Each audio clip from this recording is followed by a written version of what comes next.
Behold, the age of Arsène. The past few years of Arsène Wenger's extended Arsenal farewell have brought something new, a gradual piling up of gongs and garlands that have little to do with trophies won or goals scored but speak instead to his extreme, unyielding longevity. Longest-serving Arsenal manager. Longest-serving manager in Europe.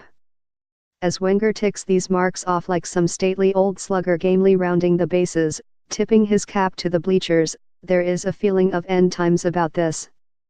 In July, Wenger edged past Sir Alex Ferguson as the longest-serving manager in Premier League history, reeling in the Scots' tally of 7,582 days. And now, 5 months on, he is back to finish the job.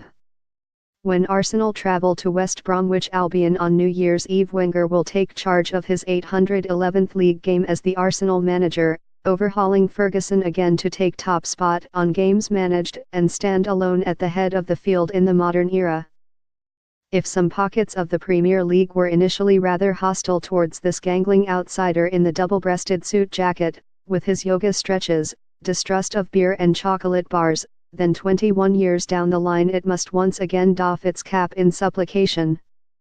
Although it is in its own way a perfect Wenger record, at once hugely impressive but also oddly hard to gauge, a candidate for constant revisionist debate on the scale of such an achievement. This is a Premier League era record.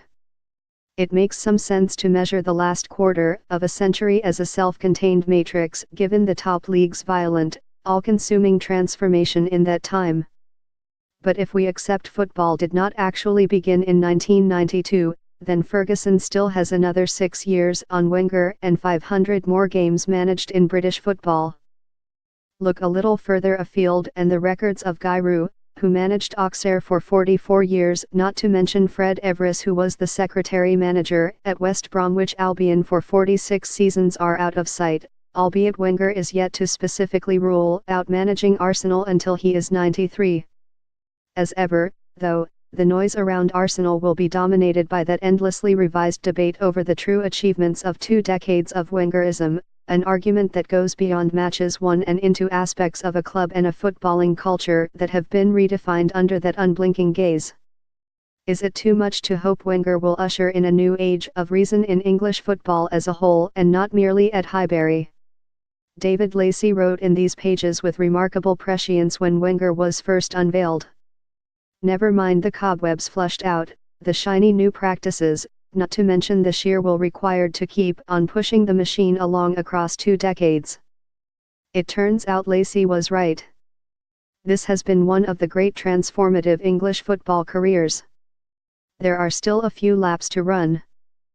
This is not yet the moment for a full-blown Wenger retrospective, the chance to slice and dice the transition from booze-soaked pre-modernity, through the white heat of the grilled broccoli years to the shining, moneyed, oddly baffling present.